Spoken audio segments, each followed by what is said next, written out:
Well, I do not believe that the Trump administration and Turkey is going to have a better relations due to many reasons. If you are now going to look for the ministers who is now going to take place power in the seat, in the chair, and who get already the ticket, they are all pro-Israel.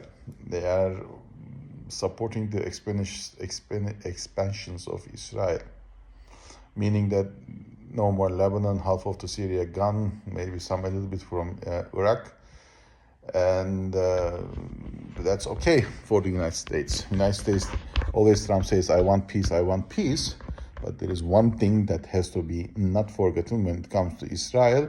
This endless war is forgotten. It can then take place. So in that regard, United States is not fair, doesn't need to be fair. They just follow their own interest, as like Turkey. That's why Turkey and United States is not going to be in this very much in the, I will say, in the good terms. Moreover, the termination of a potential Ukrainian-Russian war is going to also put between Turkey and Russia I will say a very bad relations in the future, because when the Ukrainian war ends, there will be a new environment that should be considered, and the Russians will try to increase their foothold in the Middle East, and the Syrian and especially in the Syrian area, where the Russians and interestingly the Americans might come together and they might take a position against Turkey. Regardless the expansion of Israel, it is also certain, almost certain, that Turkey is going to expand too, because such number of people cannot be only, I will say, collected or gathered or hosted by Israel, because it will then exceed the population of Israel immediately. So some land should be given to Turkey, and that's the scary part now coming for Turkey.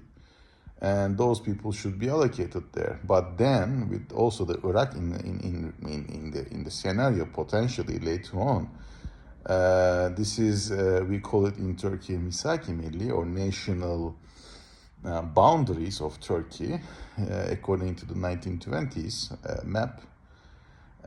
It can be sold to the people, but the problem is, if there will be a Kurdish federation under this new structure, in 10 to 20 years after that, they can go for a vote, I will say, like Barcelona is asking for, and they can be an independent country, which means that the Kurdish states will be there, and that's even worse than today.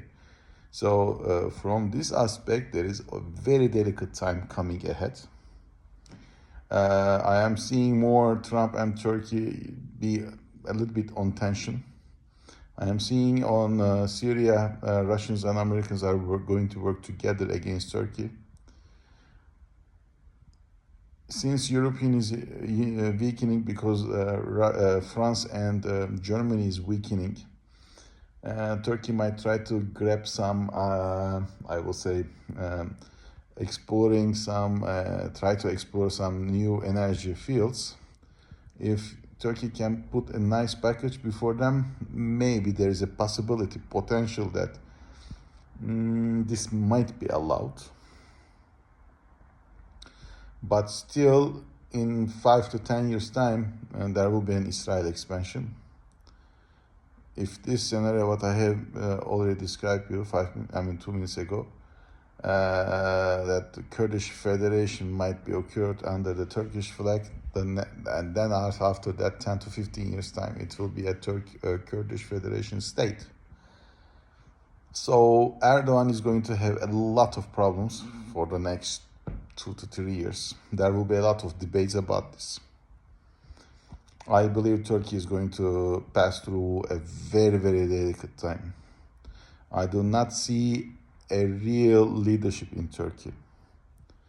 He will try to extend his time for the next elections too, meaning that he, as of today, what I see is trying to seek for an alignment with the Kurdish parties for a support so he can change the constitution, which is going to be then another problem, because then he has to give something to these Kurdish parties, especially for the federation of the Kurdish state in future.